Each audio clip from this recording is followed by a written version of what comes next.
close encounters, recently revealed by U.S. and Soviet scientists, involves our first mission to the moon. Astronauts Armstrong, Aldrin, and Collins were not there alone. On the third day out, a strange object was spotted, but its distance and shape could not be determined. It disappeared, and the astronauts never knew what they had seen. When they neared the moon, they heard strange noises on their radio, which they thought could be a code. When Apollo 11 landed in a moon crater, Neil Armstrong reported to NASA Mission Control that two large mysterious objects were watching them. These two alien spacecraft landed near the lunar module. Buzz Aldrin took motion pictures of them from inside the module, and then continued photographing them from the moon's surface.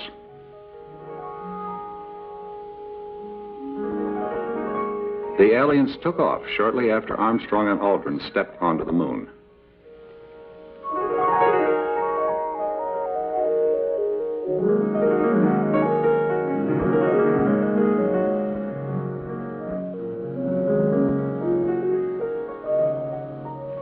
As the Aldrin pictures were never released by NASA, and there were several interruptions in transmission from Apollo 11, many conclude the suppression and censorship were part of NASA's ongoing cover-up of UFO encounters.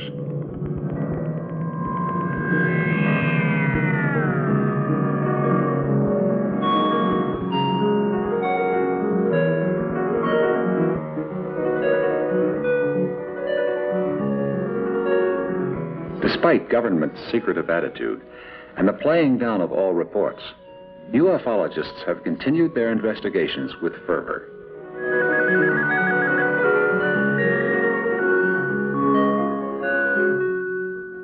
As descriptions of UFOs vary greatly, for more information, we have contacted the world-renowned ufologist Trevor James Constable, who has been cataloging UFO sightings for over 30 years. With reference to each particular type of photograph that I have taken, there are available similar photographs from other sources that were taken by people actually with little or no knowledge of this phenomenon, and usually they were accidentally taken. Here is the original bioform picture that I took in August of 1957. We call that one the amoeba, and there are some 4 successive photographs of this thing taken on infrared film immediately above my head, and then on the later exposures against the known background of the desert floor, a place to which you could return any time if you wished. So this one was taken in color by a deputy sheriff, Sheriff Stroke, near St. Cloud, Minnesota. There was a case involving President Carter's personal helicopter. A photograph was made by a civilian employee of the Defense Mapping Agency down there, and she was covering the president's departure. And there are perhaps 100 people watching the helicopter depart.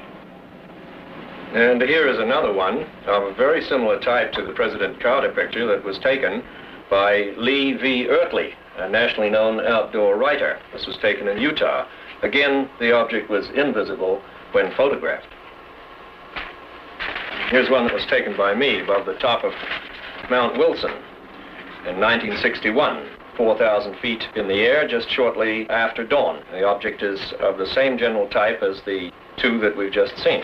The objects in the Panama photograph involving President Carter's helicopter and the photograph taken by Lee Ertley, both of these would, to my evaluation, be manned objects or intelligently constructed objects, because it's obvious from the images that force fields of extreme strength are being employed in the propulsion of the disc or discoidal vehicle that appears in there. The picture tells you that this is something that is engineered rather than biological. Here's a bioform taken by Richard Toronto in Vallejo, California, taking a number of photographs of these amoebic-type space critters. Here is a photograph of the late George Van Tassel, very well known in UFO research. When this photograph was taken, was addressing a throng of some 2,000 people. The object above his head was not seen by anybody present. High-speed infrared film did make it apparent. These objects are appearing not only in Panama or over the Utah desert or in California, they're everywhere. For example, recently here in January of 1979, there was a tremendous controversy erupted over some sightings in New Zealand, in the New Zealand area. The clippings are here, and they involve pronouncements about these incidents by purported experts. In fact, the newspapers refer to them as experts. Well, there are no experts in this field. There are only people whose level of ignorance varies. And this is characteristic of much that has gone on since this whole thing broke in on the world. Astronomers and people like this who have some authority and standing immediately jump in with negative opinions over things on which they're not fully informed. All these things involve, to some degree, the activities of governments. And of course, the role of our own government in maintaining secrecy on these things is itself a subject of considerable controversy. San Diego, California UFO researcher Timothy Shanks verifies extensive investigations by many governments, even though most will not acknowledge the existence of UFOs. Work in Europe, they are taking it a lot more seriously than here. The Netherlands, Brazil is also, England is experiencing a lot of sightings. All over the world, yes, Japan is interested. The USSR is very much interested. Venezuela, Argentina, Mexico, Brazil, Norway, Sweden, the Philippines, Chile, France, and Grenada. All of these people do officially state that flying saucers do exist, and some of them go even further and say they believe that they come from other worlds. A country that does not believe in the existence of UFOs is a country of deep sleepers. For instance, America, Russia, and England have studied UFOs for a number of years, and I think they have amassed sufficient information to know of their existence. But you see, they will not officially admit that they know of the existence of unidentified flying objects. Dr. George King, president of the Aetherius Society, and international authority on UFO investigations. Trevor Constable jumps into the ongoing governmental controversy. There is, however, no doubt, if one is to believe a distinguished Canadian scientist, that there is, in our country, a super-secret group, a super-secret scientific group through which all this critical UFO information is channeled. The late Wilbert Smith, who was a scientist with the Canadian government and headed the Canadian government's Project Magnet back in the 1950s, in an attempt to penetrate the propulsion secrets of the UFOs, stated in a tape-recorded interview made before his death that certain samples had been forwarded to him in Canada from Washington for analysis. And after he made the analysis in Canada, he was required to return the fragments to this super-secret agency in Washington. And he specifically stated that the agency was higher than the CIA. So the government is in it up to its neck, despite any press and propaganda releases that the Air Force or anybody else makes to the contrary. They're in it. Dr. Frank E. Stranges, director of the National Investigations Committee on Unidentified Flying Objects, takes a shot at government and its cover-up. I would say in my 32 or 33 years of UFO investigation, I have found definite evidence of a conspiracy. When we speak of the word conspiracy, it's a group of individuals who gather together with the prime purpose of either doing good or evil to a subject or another. As far as UFO conspiracy is concerned, yes, there are forces at work to squelch all valid UFO material. The United Nations has gone on record as saying that they would favor open hearings, open investigation, but the first nation to object was the United States, and this is rather comical. However, the United States Air Force still contends that UFOs do not pose any threat against the security of the United States, nor does it represent any more advanced technology other than we can meet. Man's vanity leads him to believe that he is the only intelligence in the universe, but there has to be something else out there. Too many hard facts lead to the conclusion that we are not alone, and some of us are being contacted by other intelligent forces. Dr. King tells of his personal encounter. It was an amazing happening. It's something which really did affect me very, very greatly. I became aware of a presence standing beside me. I did see Jesus physically. He was tall, he wore a robe which had a strange iridescent quality about it. It kind of shone in the light, not like a phosphorescent article does, but in a rather unexplainable way to me. The whole figure made so much light that I could plainly see his face and his features. Beneath the robe, which was divided in the front, I could see that he had a purple belt, and in this purple belt there were some jewels. They seemed to glow from within. In his hand he had a small wand-like instrument. Beneath the robe he had on a jumpsuit type of thing. He had long brown hair and, surprisingly enough, blue eyes. He was tanned a golden brown color, as though he had been subjected to infrared bombardment, had been in the sunlight an awful lot. He leveled this wand at me, then I lost all consciousness.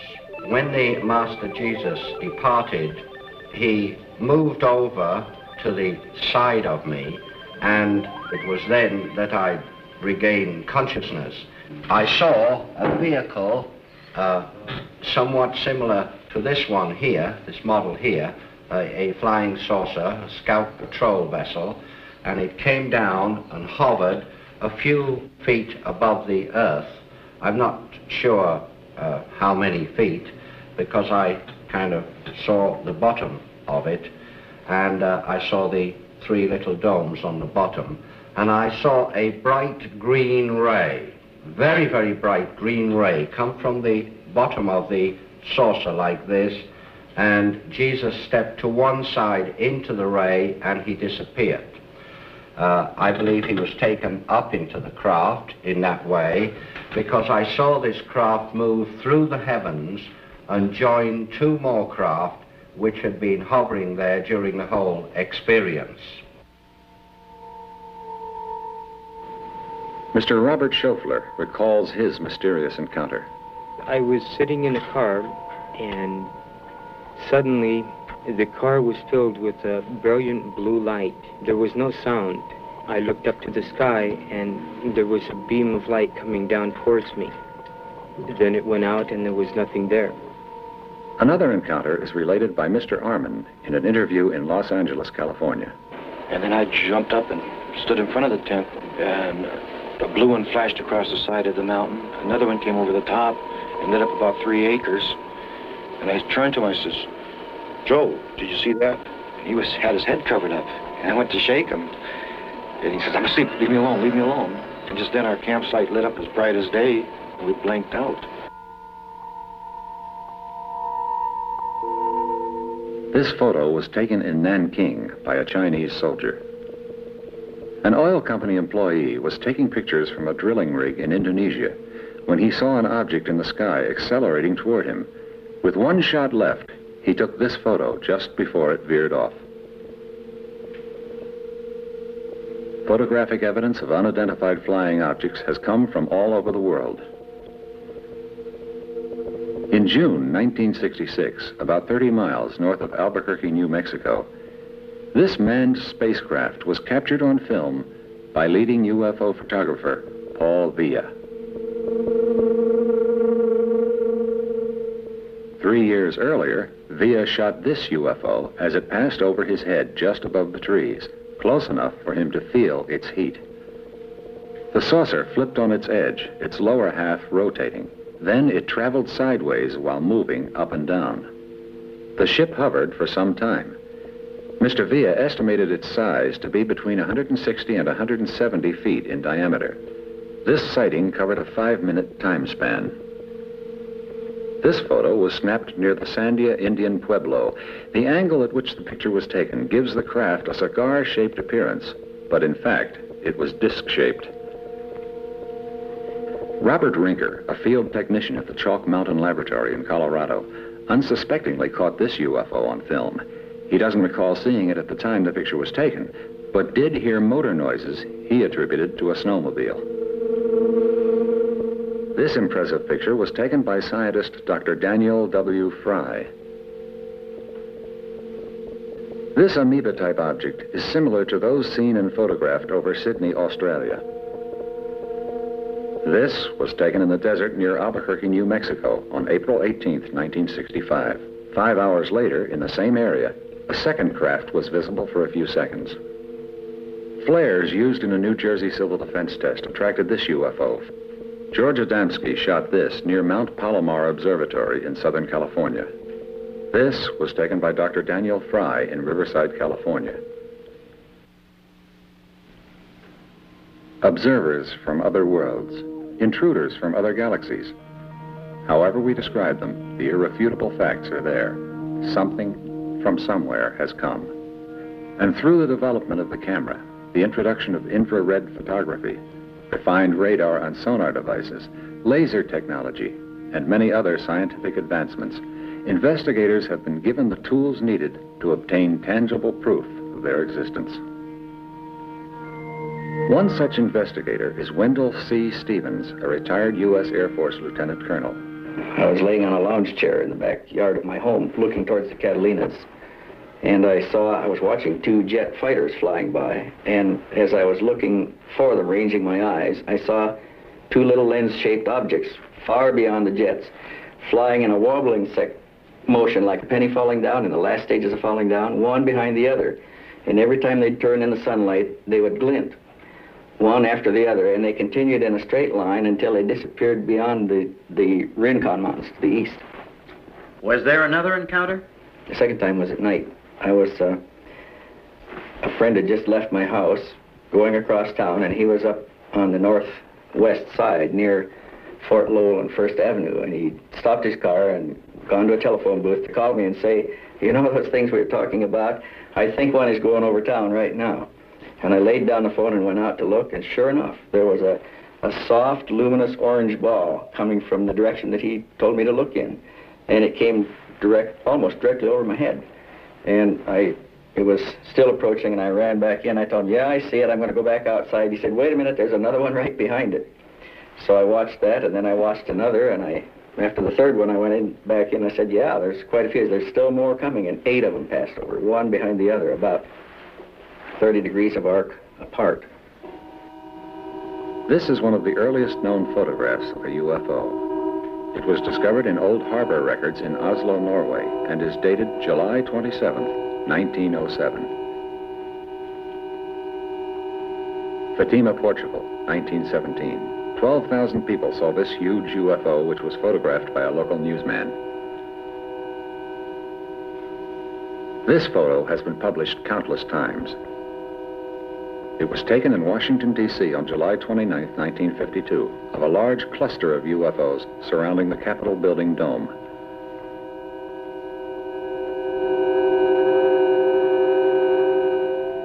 A Marine Corps pilot, while flying reconnaissance over Korea during the police action of the 50s, spotted this object, gave chase, and was able to get this aerial photo before the unknown darted out of sight. This was shot by an 11-year-old boy in Japan in 1976 and declared authentic by experts. The location was Tainter Lake near Colfax, Wisconsin, April 1978. A man and his girlfriend were enjoying their afternoon of fishing when the sighting occurred. He grabbed his Instamatic camera and shot these photographs during the 3 to 4 minute encounter. Mr. Joyce and his wife Norma, on an evening walk in Hot Springs, Arkansas, spotted this UFO. Wendell Stevens continues. I had some contact with witnesses in Alaska when I was on a military assignment up there. They experienced close approaches by circular disc-shaped craft over the polar area as we were mapping that region from 1947 to 1950. Although limited in ways of communication and record keeping, there are still many indications that sighting of UFOs and alien encounters occurred thousands of years ago.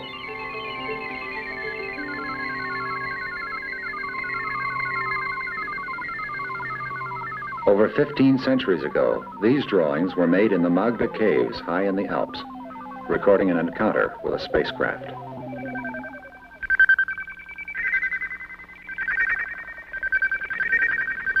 Together with the objects most familiar to the early caveman, such as the bull, horses, and trees, we find over and over again, most faithfully reproduced, other things natural to the environment.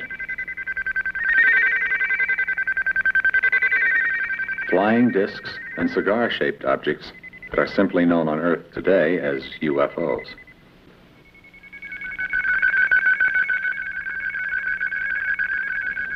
When catalogued by archaeologists, amazing similarities were found between the shapes in the ancient drawings and the pictures being taken by UFO photographers today.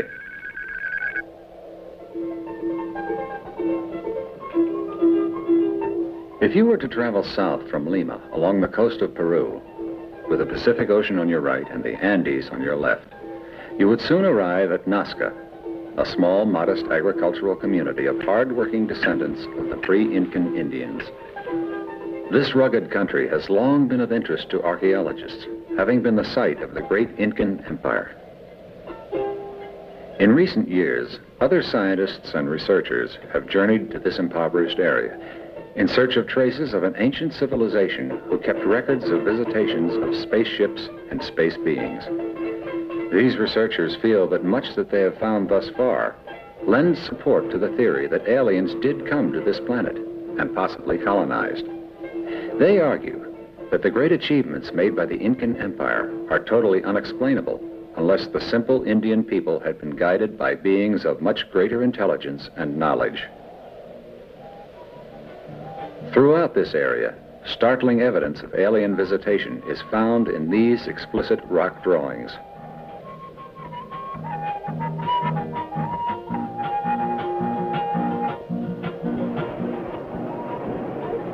Modern Swiss writer Erich von Däniken, in Chariots of the Gods, advances the notion that some 30 to 50,000 years ago, visitors from another star system not only landed on Earth, but interbred with the ancient Indians living in the area, leading to the interesting possibility that the present-day Nazcans are the descendants of those alien visitors of the past.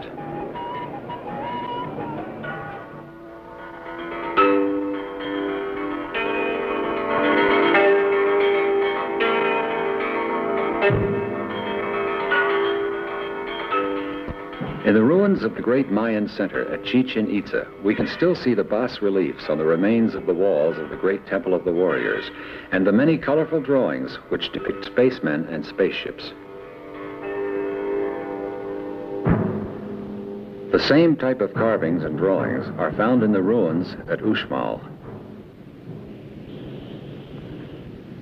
In the days when the Mayan civilization flourished, each community depended on a ceremonial center, each with its own identity and architectural style. Yet one thing they all had in common was the picture writing depicting the space beings and their ships.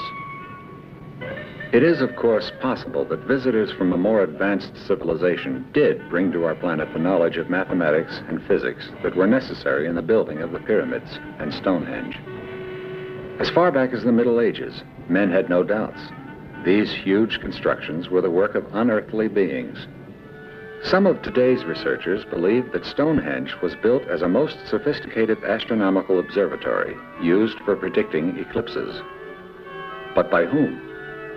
Surely not the Neolithic farmers who resided on the Salisbury Plain, who were without a system of writing or numerical notation. Surely these simple people were incapable of demonstrating the skill in surveying and geometry necessary for such accomplishments. We have seen photos of alien ships, but we can only speculate on the means used to propel them. Some ufologists believe that these highly intelligent beings have not only discovered the secrets of the natural forces that control the movement of the planets through the universe, but have been able to harness these forces for use as the ultimate power source.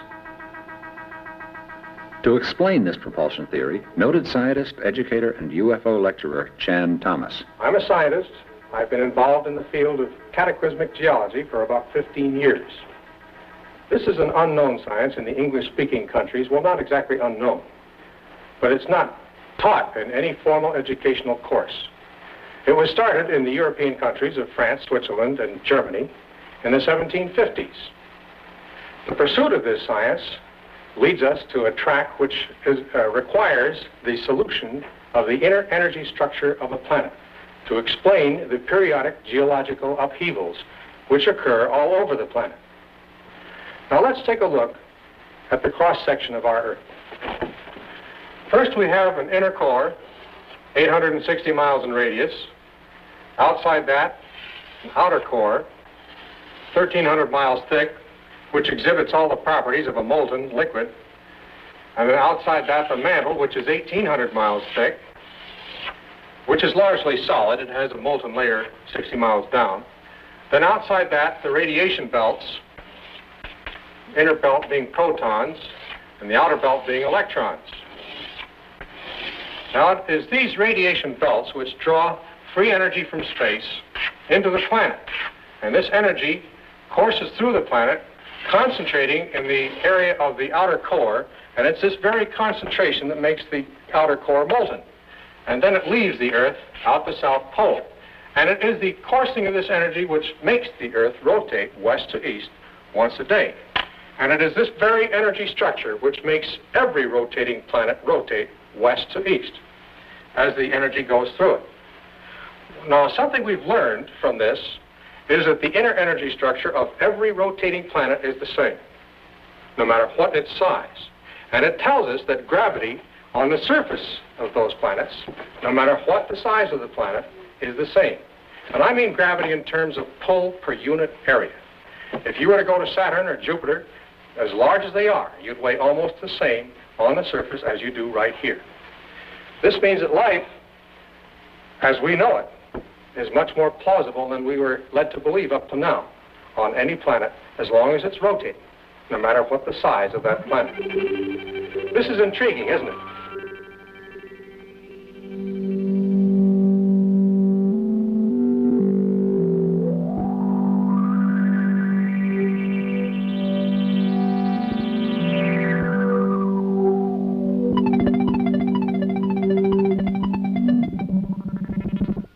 In a letter dated September 23, 1947, to the Commanding General of the Army Air Forces, Lieutenant General Twining of Air Materiel Command expressed the opinion that there was sufficient substance in the reports of UFOs to warrant a detailed study. On December 30th, 1947, Project Sign, later known as Project Blue Book, was born.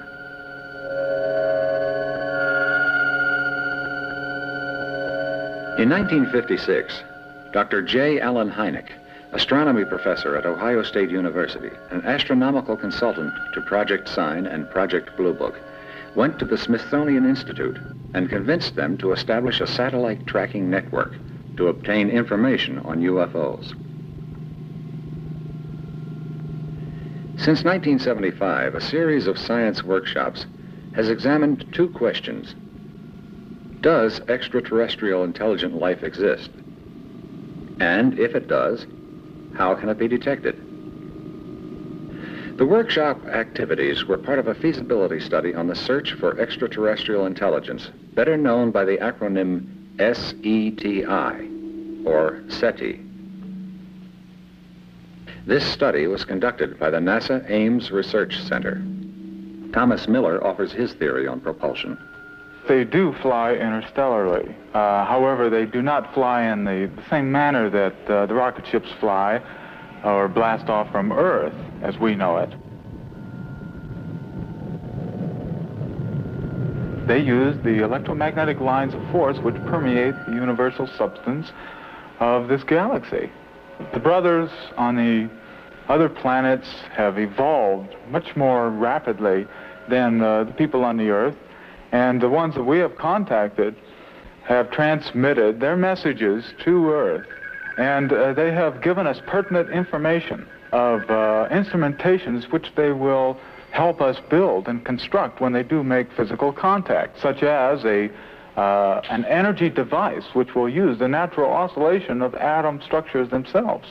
We will be taught how to arrange the vibrancy of the atoms to extract natural energy emanations from the very atom substances and siphon them off into power stations. And it will be a free type of energy. Mr. Carl Anderson, an employee of the U.S. Navy in Long Beach, California, one of the many people who claim to have been abducted by aliens, describes propulsion systems as explained to him by his abductors. Space people describe how the ship was propelled. Yes, they told me all about the propulsion of the ship. In fact, they told me that the interplanetary spacecraft are what we've come to call flying saucers, and they told me that the craft was essentially a flying electrical motor. The field coil turning in one direction, the rotor or the armature going in the opposite direction, propelled by a power in the center, such as a battery, of a type which we're not familiar with. They told me that when these two counter-rotating sources revolve to a speed relative to the Earth as it turns in its axis, in relation to its mass, that it becomes weightless due to the fact that the electromagnetic lines of force thrown off by the craft repel the magnetic lines of force that the Earth create and thus propel it away from the Earth's surface. Now, by reverse polarity, this can be made to attract and thus pull back toward the planet again. By neutralizing this effect between the attraction and the repelling force, this is how they are known to hover in one spot. Dr. King is in closer agreement with Mr. Thomas. We have the large mother craft. These can be tremendous size. They have a capability of, shall we say, tuning into natural magnetic forces which do flow very freely through this galaxy and transferring that into kinetic energy. The usual type of scout patrol vessel, like that in this little model here, which, by the way, is made exactly to scale.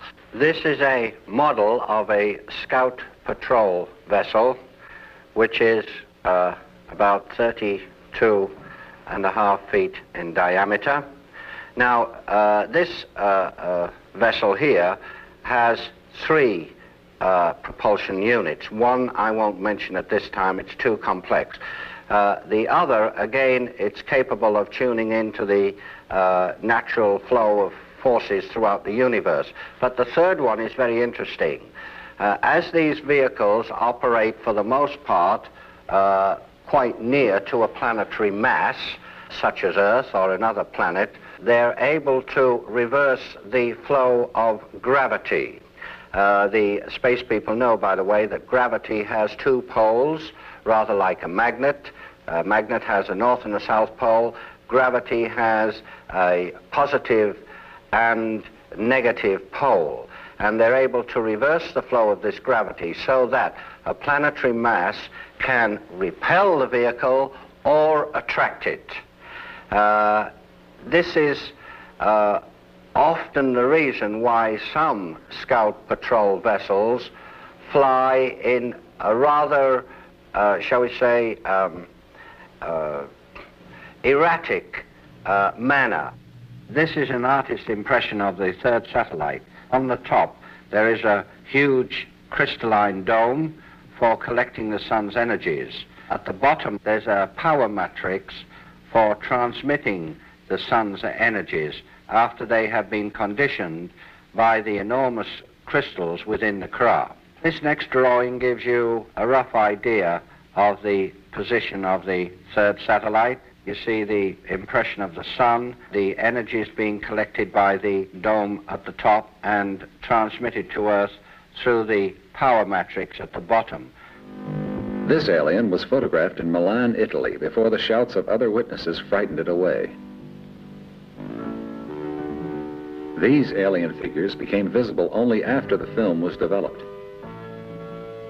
Sir Cedric Allingham, former RAF pilot, photographed this giant alien in Scotland.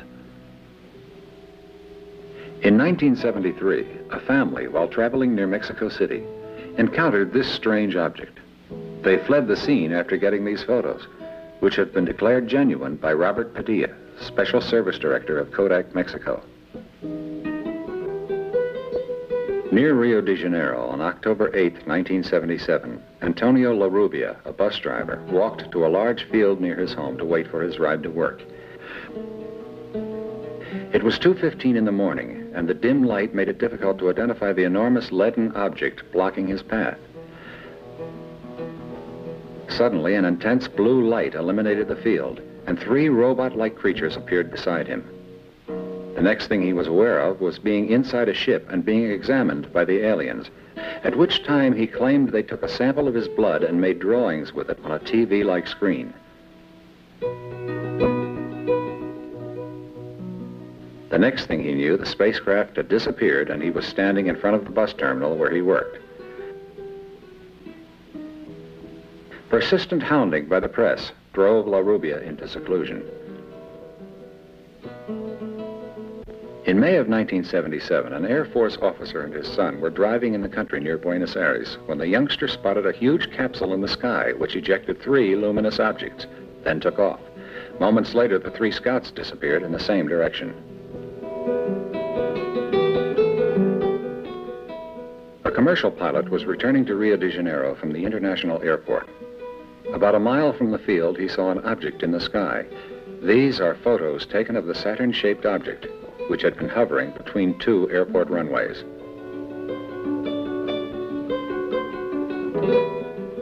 A young architect in Maldonado, Uruguay, was driving home when bright light flashed in the sky and he saw this silvery object.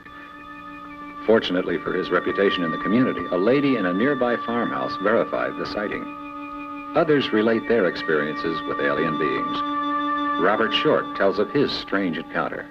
My first encounter was in October 1958 with what I claim to be an extraterrestrial being that I've since found out comes from the planet we call Saturn in our solar system. It was, to me at the time, a very frightening experience. The being said to me, "We have come down to make an adjustment in the power of our craft. We will see you at a future time." Mr. Robert Schofler. I found myself going to Orcas Island in Washington, Key West in Florida, Palenque and Chichen Itza on the Yucatan, Teotihuacan at Mexico City. And each of these places, I met beings. They would come up to me and know who I was, not by name, but why I was there, and they had similar purposes. Doctors King and Stranges disagree. All the people in this solar system are friendly disposed towards Earth, and they are very, very advanced people. But there are other people in other parts of, well, not only this galaxy, but galaxies beyond this that have not been friendly. In fact, the solar system has been attacked by outside forces in the last few years. And in order to repel these forces, there was something which we might call a galactic war. UFOs have had this Earth under surveillance for many thousands of years, and if they were going to attack or cause the human race any problems, they would have done so a long time ago. But there have been a few cases where some cattle and some people have even suffered because of so-called negative saucers. Someone said if these are intelligent beings from outer space, they couldn't be too intelligent if they're visiting the planet Earth. But on the other hand, I believe that we have been a source of, shall we say, potential threat, because as one scientist put it, we can take and set the atmosphere on fire with hydrogen devices, and this could cause the planet Earth to be completely destroyed by fire, and in so doing, it could disturb the other planets in our solar system. Mr. Thomas Miller. They will be landing very soon as the Earthman receives the Space Brothers in an open and receptive way where they would lay down their hatreds, because the Space Brothers bring a whole new way of life which will restructure society as a whole. We will start to tear down the various prejudices which we have had against life on other planets, life in other worlds. Chan Thomas discusses solar energy. Let's take a look at what would happen were we to build a model of this. You know, this is a pretty good space vehicle. Oh, yes, it's limited, to be sure. It only orbits and rotates. But it's been doing a pretty good job for almost 5 billion years of just orbiting and just rotating. Well, let's build a model which we can control more than nature controls a planet. And let's build an inner core which, instead of being solid, is hollow. And let's build an outer core around it, which we'll call the shell of this model. And let's leave off the mantle, because planets, when they're born, don't have any mantles. Our mantle has grown on it since it was born. And let's have this vehicle with its own radiation belts, inner belt of protons and the outer belt of electrons. And these actually form donut lenses, as I like to call them, to draw free energy from space into this model. And it courses around the inner core. Now, with the polar structure, unlike that of planet, first with one north pole, as any planet has, but 3 south poles instead of 1 south pole on our model. And somehow in this, I won't go into the technical details here, but somehow within this vehicle, this model, let's retain the ability of taking this energy as it courses around the model and distributing it to any 1, 2, or 3 of the south poles, so that the energy leaving is not like a planet just out the south pole. We can make it go out in any direction we want to, horizontally if we want to, or vertically by summing the outputs of the 3 poles. What we have done here is to build a freely navigating planet, and we can build it to any size we want, small, large, and we find that the larger we build it, the easier it is to build it. In essence, what we've done is to build a vehicle which will do everything that these UFOs are supposed to be doing, as claimed by the people who have seen them. Well, what about UFOs? I really don't care whether they exist or not.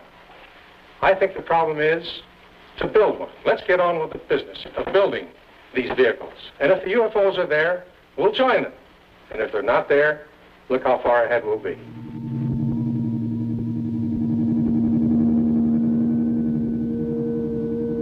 Over the past few decades, there has been increasing debate about the existence of intelligent life in space. More recently, there has been a growing interest in the ways of detecting intelligent extraterrestrial life forms. In a letter dated September 23, 1947, to the Commanding General of the Army Air Forces, Lieutenant General Twining of Air Materiel Command expressed the opinion that there was sufficient substance in the reports of UFOs to warrant a detailed study. On December 30th, 1947, Project Sign, later known as Project Blue Book, was born.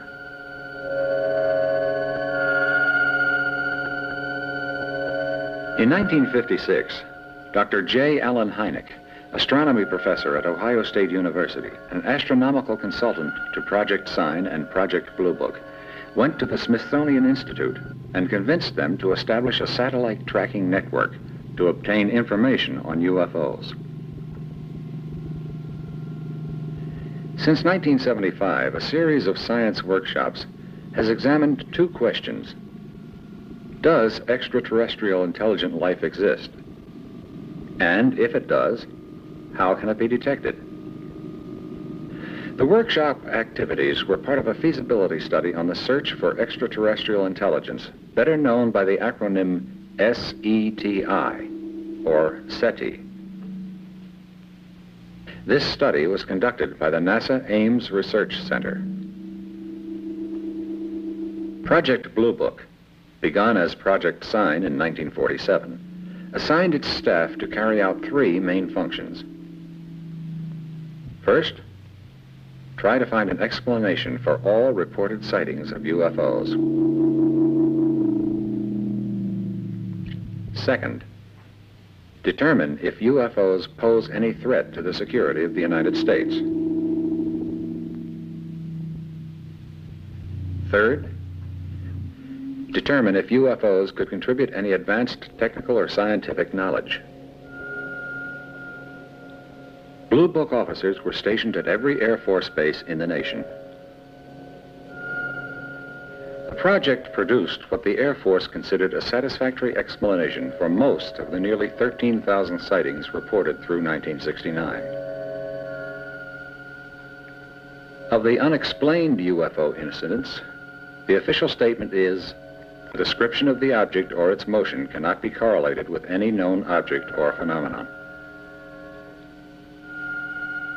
On the basis of Blue Book reports, the Air Force drew the following conclusions. First, no UFO has ever given any indication of threat to the national security. Second, there is no evidence that UFOs represent technology beyond present-day scientific knowledge. Third, there is no evidence that any UFOs are extraterrestrial vehicles. Many skeptics charged that the Air Force was not telling all that it knew, and the transfer of the responsibility of UFO research from the Air Force to the University of Colorado in 1969 did little to end the suspicions and outright accusations of cover-up and censorship.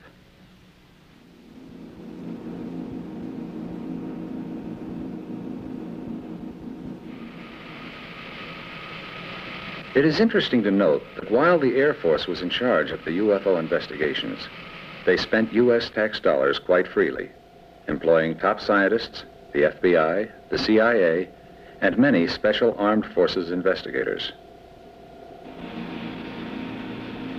For nearly 30 years, the Air Force kept its files classified.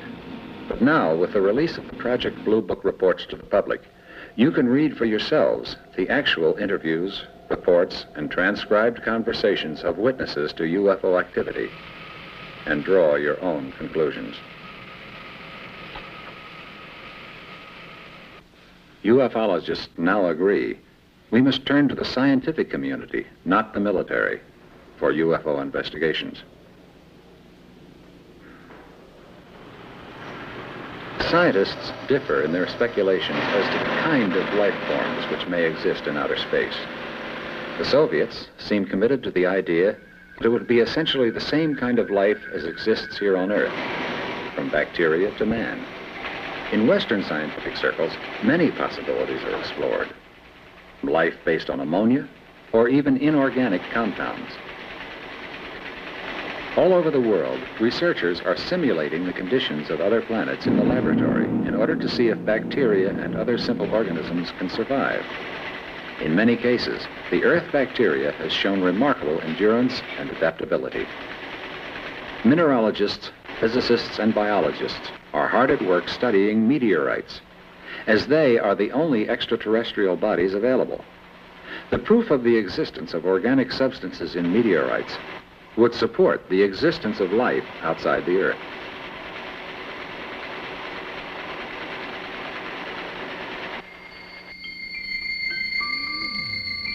If there are extraterrestrial civilizations out there, what is the best way to communicate with them?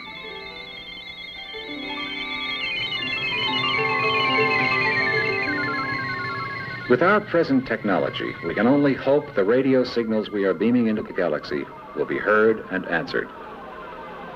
Some say we have been heard, and that UFOs are explorers who have come to study the source of the transmissions. During the last solar eclipse of the 20th century, Dr. Halldór Hallsson, a local dentist, took several photos from his vantage point on the beach in Iceland. He did not know until his film was processed that he had photographed this UFO. A few miles down the beach, Mr. K.G. Jensen of Germany was there to record the historic eclipse. Jensen did, however, notice the UFO and deliberately photographed it. Several other people reported seeing the UFO that day.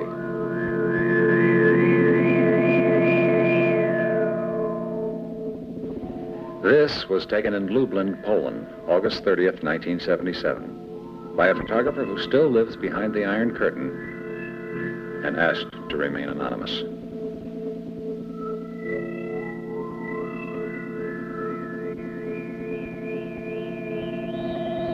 Patricia Monin tells her story.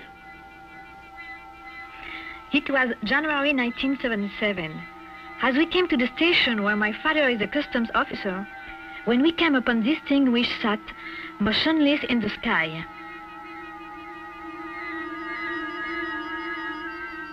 Professor A.Y. Bonillo took this on August 12, 1883.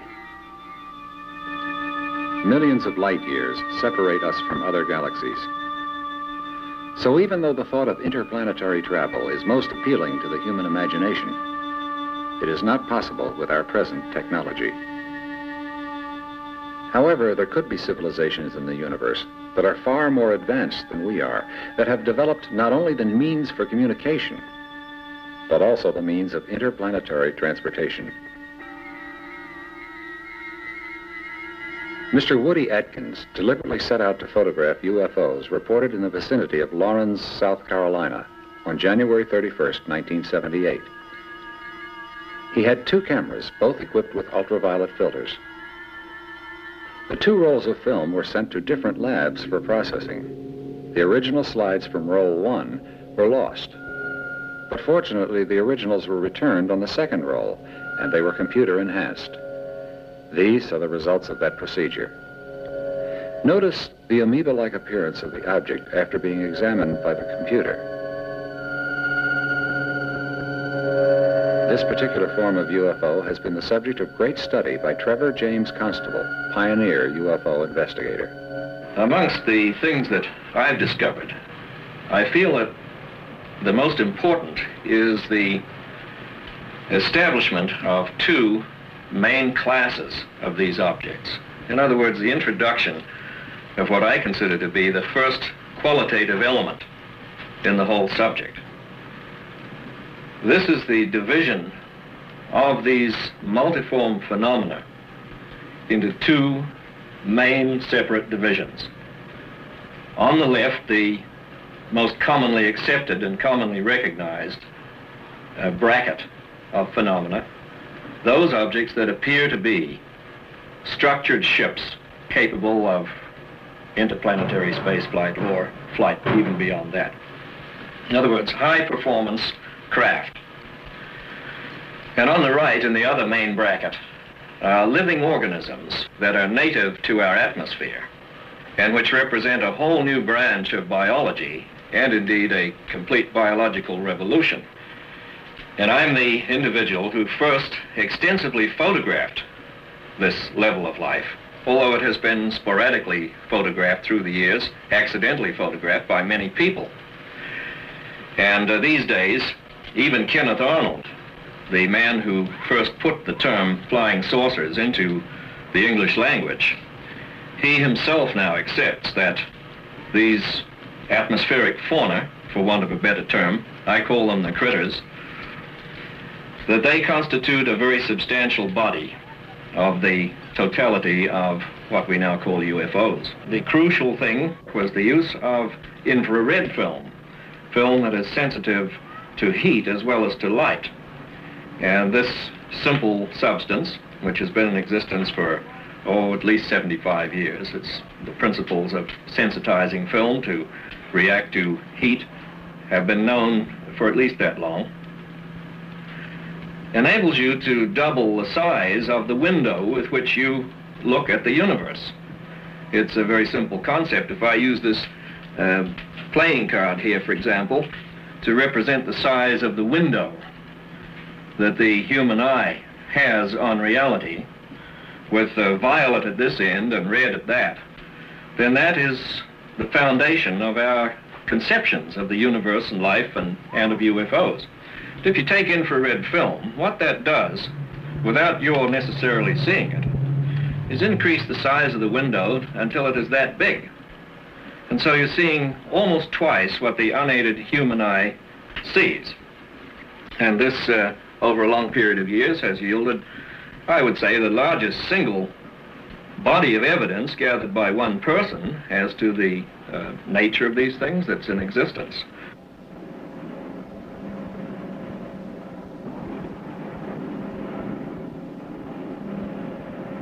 The critters, as I call them, the living organisms of whatever kind in the atmosphere that are unseen. And they are self-contained mind-body units just like we are. A human being, when all's said and done, is an integrated mind-body unit. And these organisms are of the same order as that, although much lower on the evolutionary scale than we are. On the other side, you have what are obviously manned constructs. They are devices of some type that are propelled by manipulations of energy that we do not yet technically understand, and to which we are just beginning to gain fringe access. But the two aspects of UFOs, the critters on the one hand and the craft on the other, each of which have to be given equal value in an objective investigation, these two things are mutually confused because the energy form involved is the same. The energy that propels the critters is used technically by the ships. That's the way I conceive of it as being put together. One of the most interesting aspects of the UFO syndrome is the recurrence of reports of abductions of Earthlings by aliens from outer space. One of the oldest organizations involved in investigation of abductions is the Aerial Phenomena Research Organization, headquartered in Tucson, Arizona. We interviewed its co-founder, Mr. Jim Lorenzen. Scientific consultant staff and investigators around the world. We collect reports from all around the world, and we analyze these reports and make some judgments as to their merit, and we accumulate a library which is available to scientists to study. This is a job that has not been undertaken by anyone else. We feel it's a need that really needs to be fulfilled.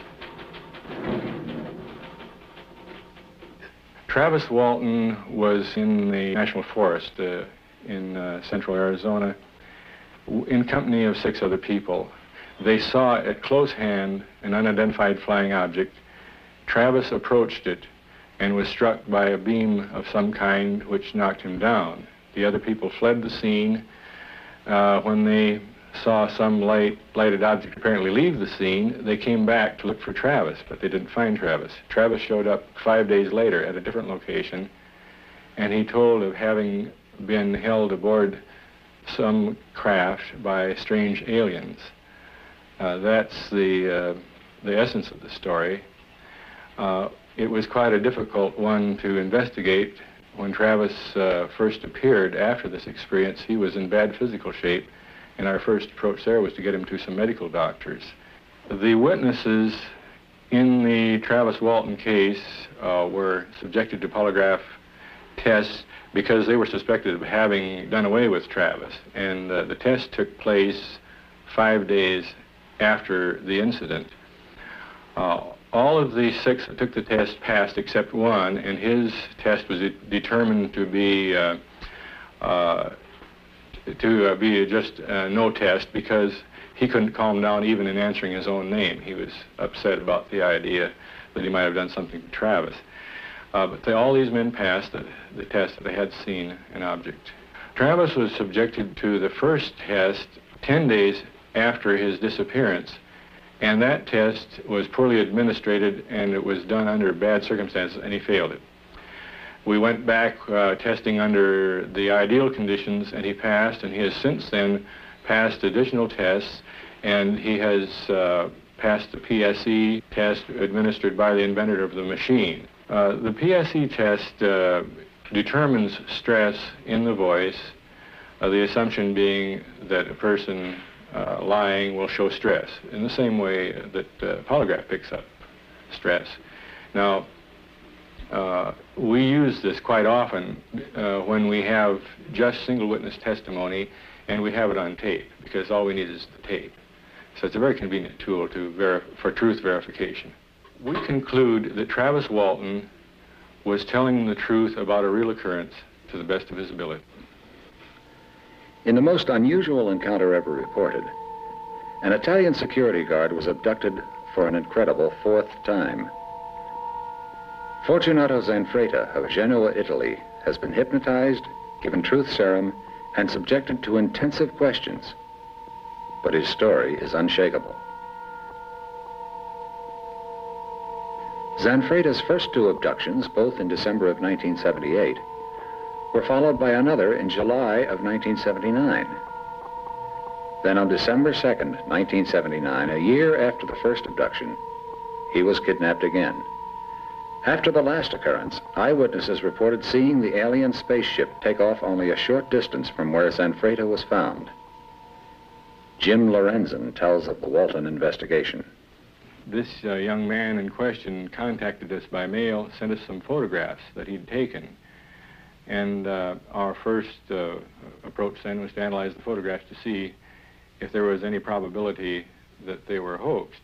They seemed to be genuine, so our next step then was to contact the young man and to check somewhat into his background and to become acquainted with him. Then our approach from there on is sort of like criminal investigation.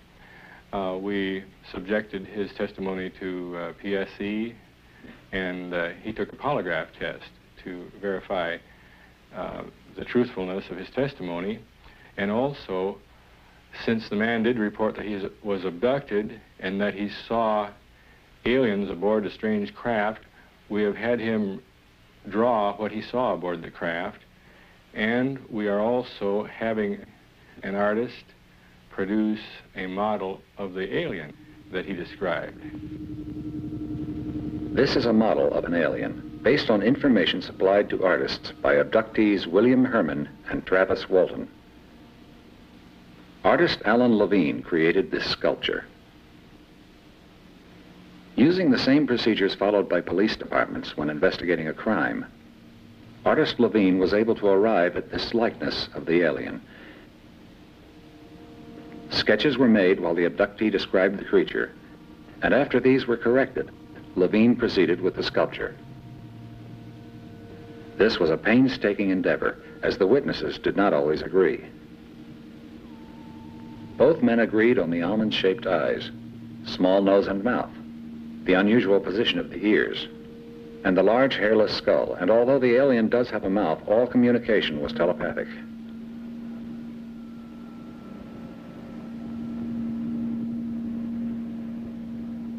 We try not to coach the witnesses in any manner by facial expression, because we find, for instance, that quite often the subject of some kind of an encounter is looking to us for answers and is trying to please us. So we have to avoid that part in order to get an objective report. I think that our first concern that we always show is the welfare of the witness. Abductee Robert Short. I began to understand that my work would be through the auspices of the solar government on Saturn in this system. Alan Michaels tells of his abduction. I was enveloped in a shaft of light, and as I went up this shaft of light, I just looked back, saw my body, and went right up out of it into a mothership in outer space. Your memory is very vivid, very sharp. There is a very strange phenomenon which has occurred in many cases of abduction. The victim has no conscious memory after seeing the spacecraft. They do not remember being kidnapped.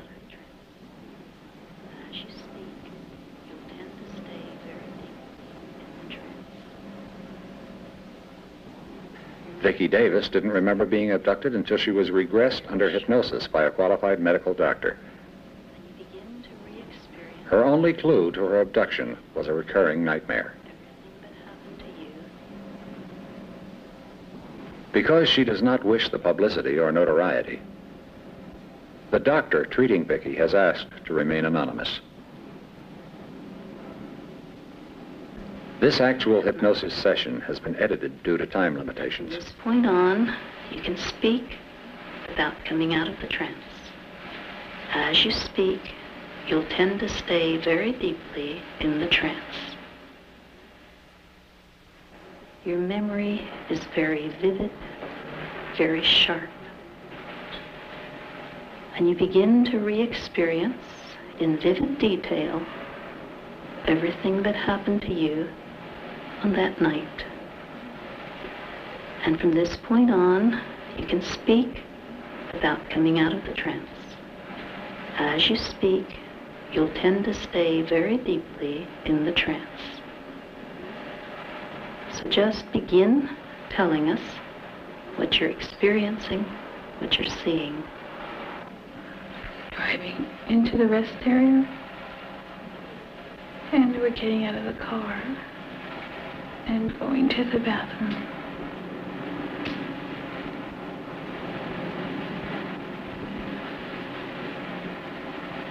And we're looking for a phone. Why do you want a phone, Vicky? Because we've seen some type of a crash, a big light in the sky. It was terrible. And we want to call the police to tell them. Do you find a phone? There's no phone. What do you do then?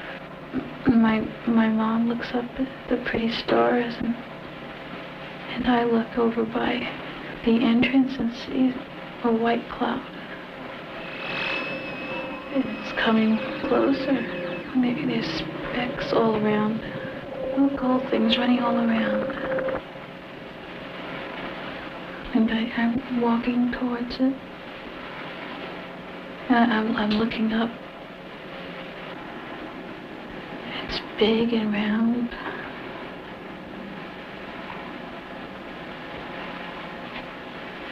Can you see into it?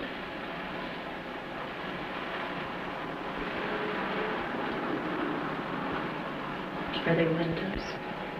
No. What do you see inside?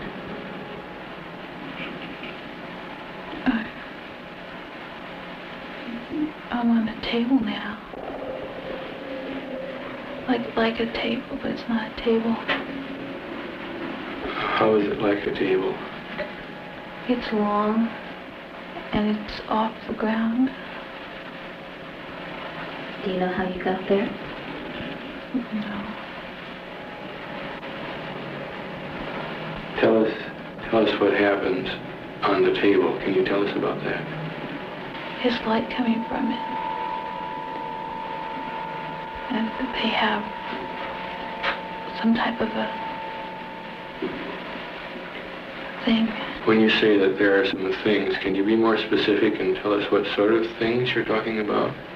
They're big energies, very glowing, and they move.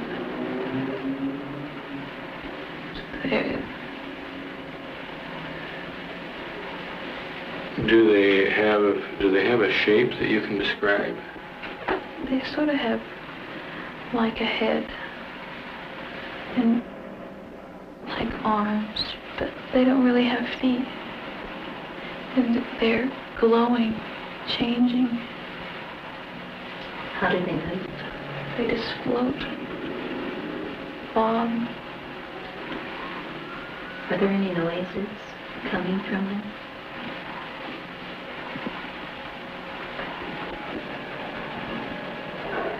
Do they have eyes, faces? They have some black spots, 2 black spots. How many are there? 3, 4. And what are they doing to you on the table? They're looking me over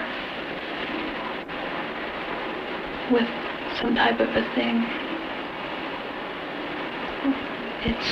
It's a machine type of a thing. It has light. Our cameras were allowed to be present when Brian Scott went into a self-induced hypnotic trance. During the trance, his eyes rolled back in his head, and he spoke in a voice which claimed to be Voltar, an alien from another planet. Testing proved the voice was not that of Brian Scott. Yana, code 020-020. We understand that the probe wishes to impart information at this time. We're willing to receive this information now.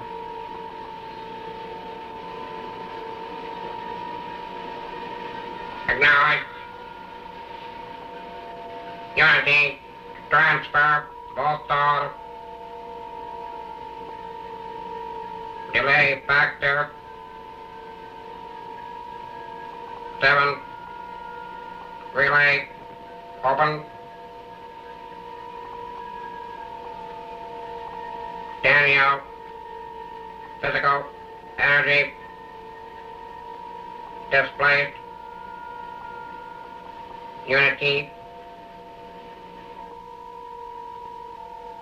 of the council. Dr. King discusses the cataclysmic results of alien intervention on our planet. There were ancient civilizations in chronological order. Lemuria came first, and some people believe that this was where the Pacific Ocean is now, and mankind reached quite a high stage of evolution in Lemuria, so high, in fact, that he discovered how to split the atom. And, of course, mankind being what he is, a very warlike creature, well, the result was the destruction of Lemuria. And also, the Earth at that time did flip a few degrees on its axis. Later on, we had another civilization built up again from the atomic ruins of the last, and that was Atlantis. Now, it's interesting thing about Atlantis is this, that at one time, science can prove that the whole of Europe was covered with deep snow and ice. And some catastrophe happened very quickly, which altered the course of the Gulf Stream so that it flowed nearer to the coast of Europe and up through and actually near the tip of the north of Scotland. Some people believe that this was a part of the continent of Atlantis going down.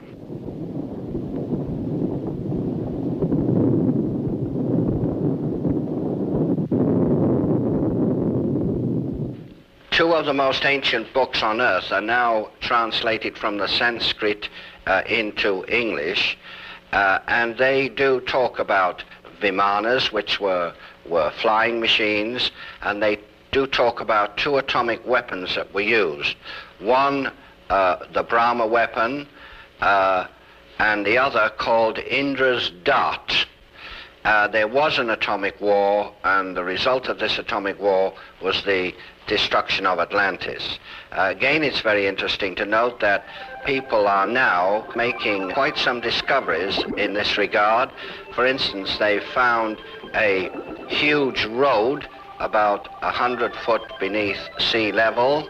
This road is made of very, very large stones which do not belong in that area, and these stones are fit very, very closely together.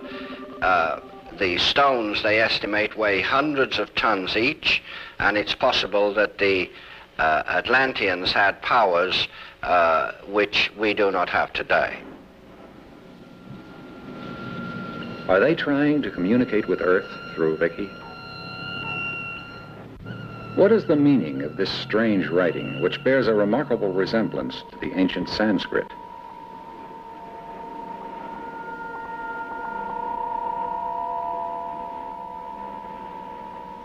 What is the meaning of Prayana?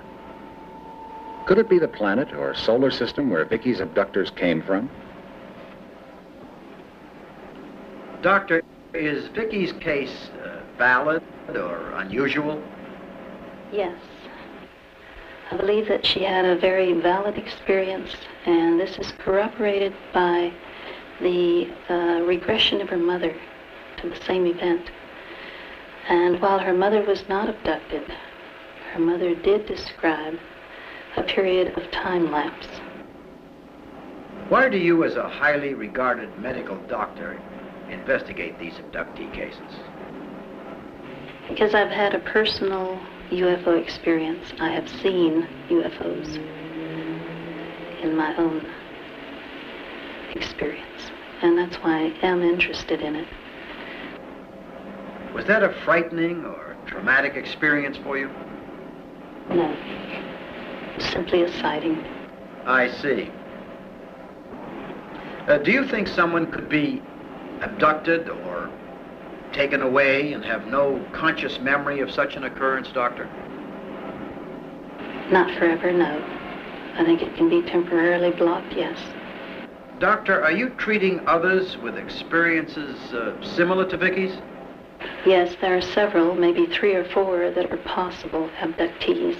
They're still in the preliminary stages, and we need to have further investigative sessions with them. Is hypnosis always an effective tool in these abduction cases? That varies with the individual.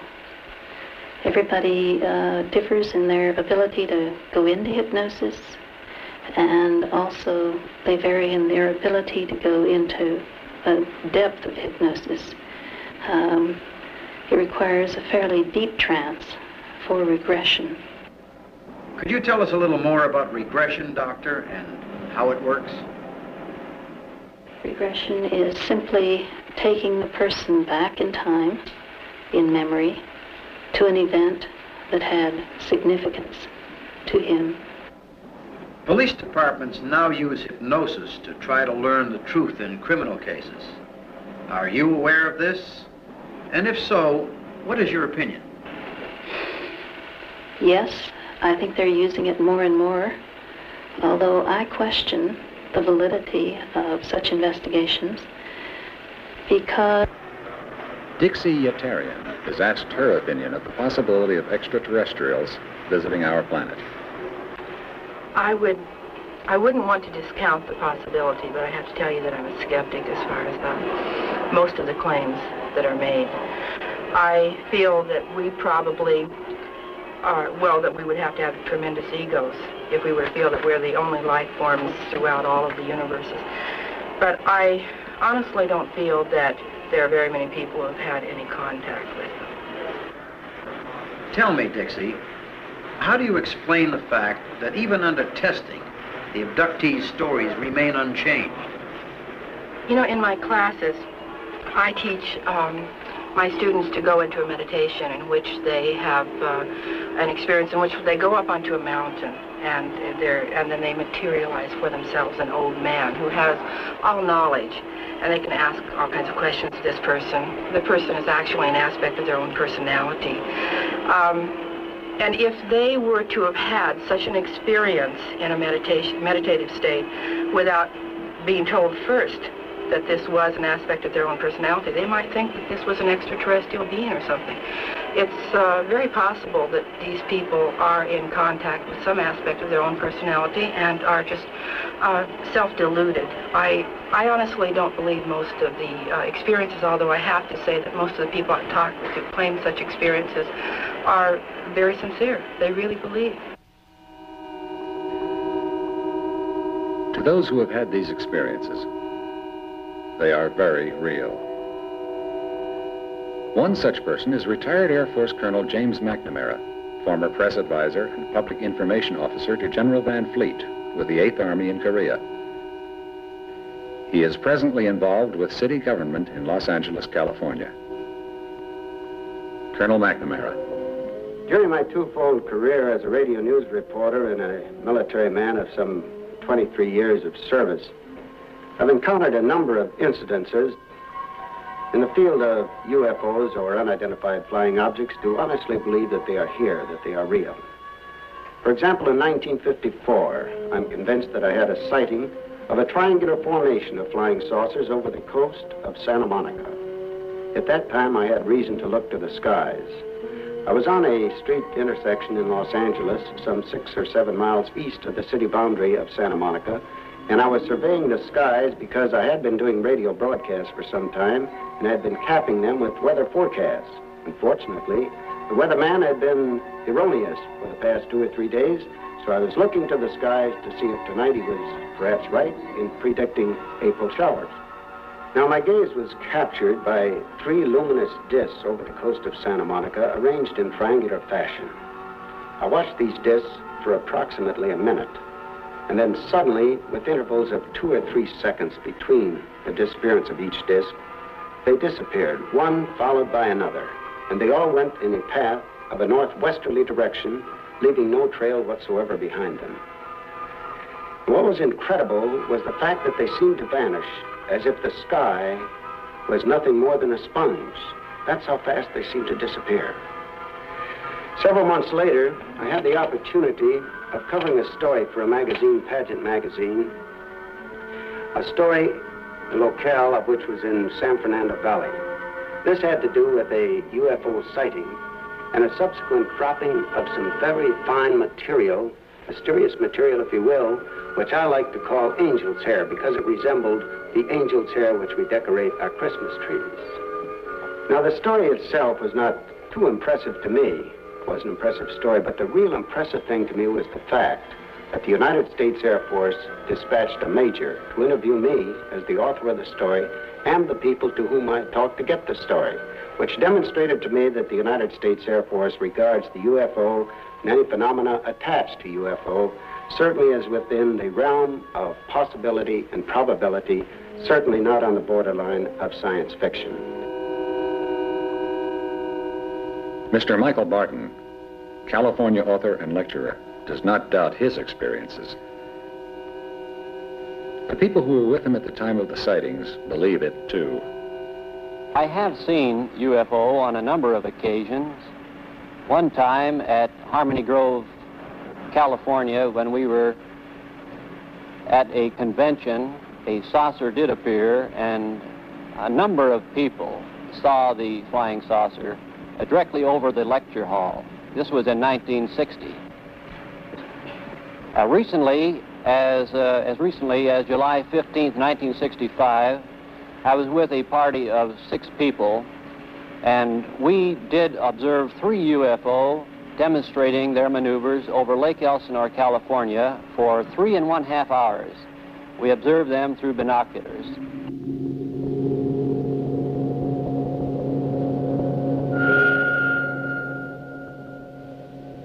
Colonel McNamara concludes. I have talked during my career as a reporter with many, many people who have had sightings of UFOs and who have given me the complete impression that they too, as I feel, believe that UFOs are real and that there are visitors here in our Earth from outer space. Alan Michaels makes a startling claim. There are some 2 million people in telepathic bodies on this planet now, making ready to receive Earth people to bring them into the kingdom of God. Dr. King claims there are at least 3 people from another planet living on Earth today. Ruth Norman, known as Space Ruthie, while preparing for the arrival of more extraterrestrials, speaks from her California base. Greetings, Earth people. I am your Space Fleet Coordinator. I'm the forerunner for the space people who will be landing before long now on your Earth planet. I am the messenger and forerunner and ambassador from many of the spiritual worlds and the physical planes and the astral dimensions who have come to this your Earth planet to introduce you people to a higher way of life. Dixie, if aliens were to contact someone here on Earth, who do you think it would be? Well, first of all, I think that they would probably contact some of our great minds, some of our political leaders. I really don't think that they would channel through so-called mediums and give information about the nitty-gritty affairs of a person's life. These mediums who claim to be channels for extraterrestrial beings, people come to them and ask about their love life and their business concerns. I really don't think extraterrestrials would be interested in that. There are many, many, countless thousands of people who live here, who have incarnated here, but not who have come via spaceship. They're self-deluded. I really believe that. Most of them. I wouldn't want to make that a blanket statement. The ones I've met. I think it's really dangerous what they're doing. Mainly, as I wrote in my book, I've seen too many cases of people getting involved with these people and watching a trance mediumship sort of experience and then going home and thinking, gee, I could do that. And they go into a trance experience and maybe contact some aspect of their own personality that they've sublimated, some fear or anger, and then bringing that forth and not being able to deal with it, and they end up on a psychiatrist's couch or at their priest's. Not all sightings can be dismissed as unreliable. An object standing still in the sky over England was photographed by an airline pilot taking home movies while on holiday. It hovered for quite a long time, and he knew it was definitely not an airplane. He continued filming it as it streaked across the sky, leaving a visible trail.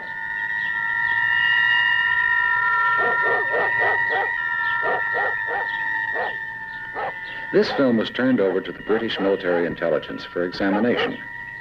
After extensive investigations, they were unable to identify the streaking object, and they classified it a UFO.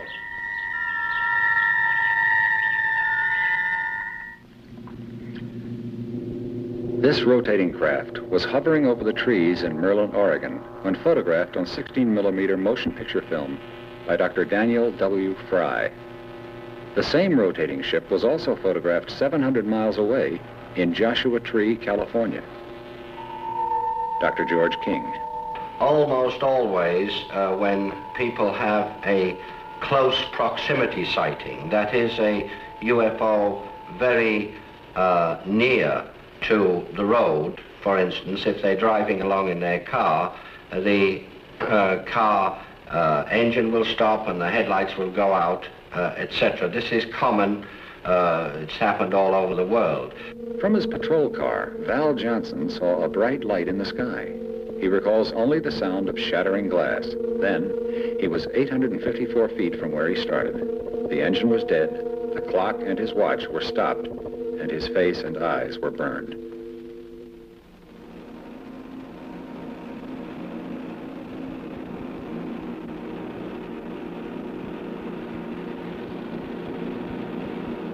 Based on the many unanswered questions facing scientists and researchers in the field of unidentified flying objects, the search for extraterrestrial intelligent life must continue.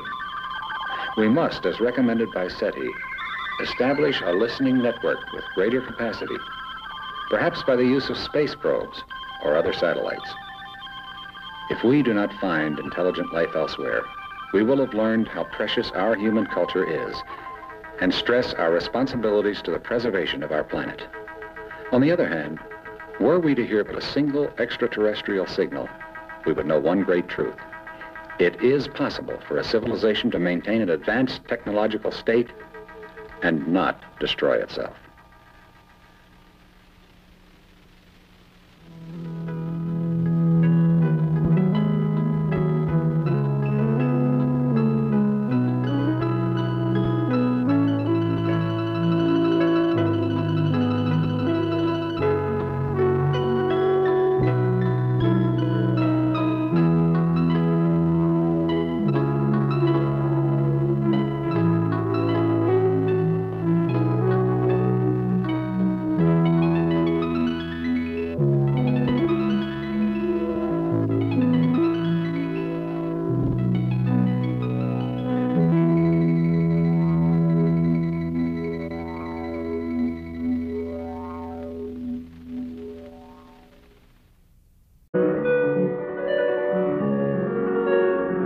Despite government's secretive attitude and the playing down of all reports, ufologists have continued their investigations with fervor.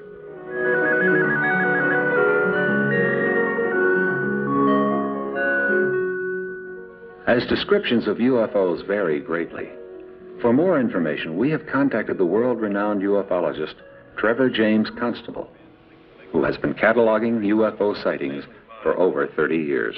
With reference to each particular type of photograph that I have taken, there are available similar photographs from other sources that were taken by people actually with little or no knowledge of this phenomenon, and usually they were accidentally taken. Here is the original bioform picture that I took in August of 1957. We call that one the amoeba, and there are some 4 successive photographs of this thing taken on infrared film immediately above my head, and then on the later exposures against the known background of the desert floor, a place to which you could return any time if you wished. So this one was taken in color by a deputy sheriff, Sheriff Stroke, near St. Cloud, Minnesota. There was a case involving President Carter's personal helicopter. A photograph was made by a civilian employee of the Defense Mapping Agency down there, and she was covering the president's departure. And there are perhaps 100 people watching the helicopter depart. And here is another one of a very similar type to the President Carter picture that was taken by Lee V. Ertley, a nationally known outdoor writer. This was taken in Utah. Again, the object was invisible when photographed. Here's one that was taken by me above the top of Mount Wilson in 1961, 4,000 feet in the air, just shortly after dawn. The object is of the same general type as the 2 that we've just seen. The objects in the Panama photograph involving President Carter's helicopter and the photograph taken by Lee Ertley, both of these would, to my evaluation, be manned objects or intelligently constructed objects, because it's obvious from the images that force fields of extreme strength are being employed in the propulsion of the disc or discoidal vehicle that appears in there. The picture tells you that this is something that is engineered rather than biological. Here's a bioform taken by Richard Toronto in Vallejo, California, taking a number of photographs of these amoebic type space critters. Here's a photograph of the late George Van Tassel, very well known in UFO research. When this photograph was taken, was addressing a throng of some 2,000 people. The object above his head was not seen by anybody present. High-speed infrared film did make it apparent. These objects are appearing not only in Panama, or over the Utah desert or in California. They're everywhere. For example, recently here in January of 1979, there was a tremendous controversy erupted over some sightings in New Zealand, in the New Zealand area. The clippings are here, and they involve pronouncements about these incidents by purported experts. In fact, the newspapers refer to them as experts. Well, there are no experts in this field. There are only people whose level of ignorance varies. And this is characteristic of much that has gone on since this whole thing broke in on the world. Astronomers and people like this who have some authority and standing immediately jump in with negative opinions over things on which they're not fully informed.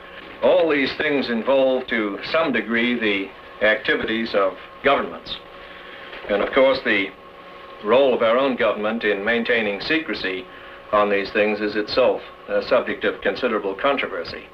San Diego, California UFO researcher Timothy Shanks verifies extensive investigations by many governments, even though most will not acknowledge the existence of UFOs. Work in Europe, they are taking it a lot more seriously than here.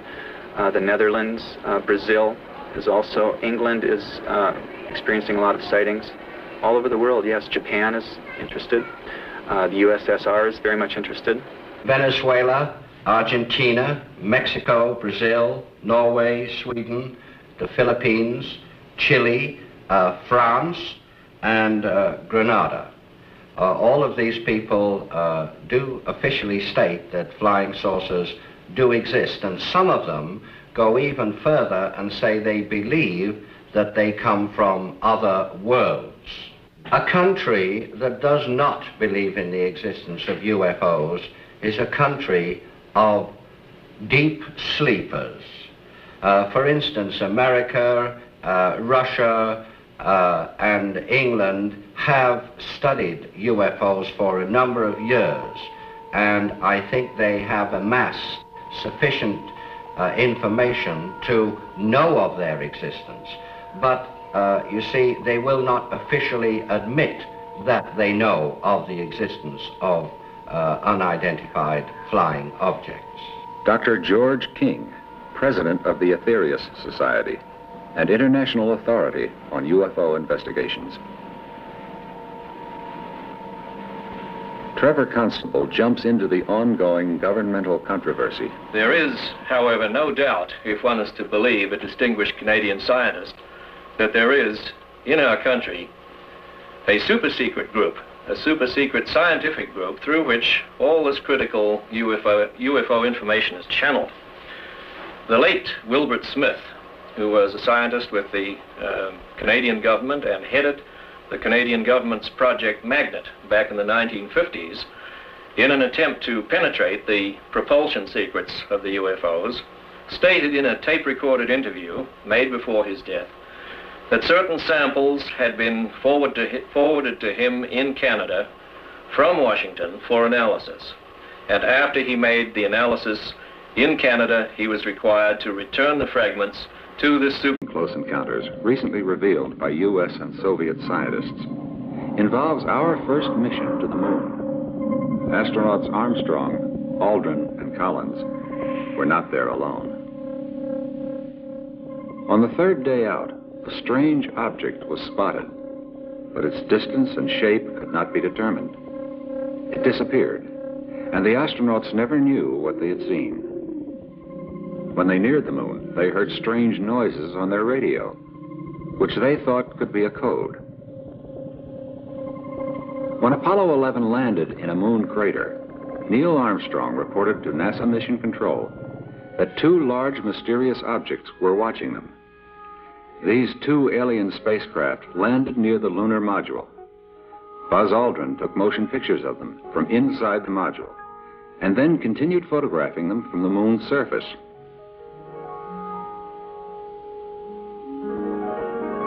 The aliens took off shortly after Armstrong and Aldrin stepped onto the moon.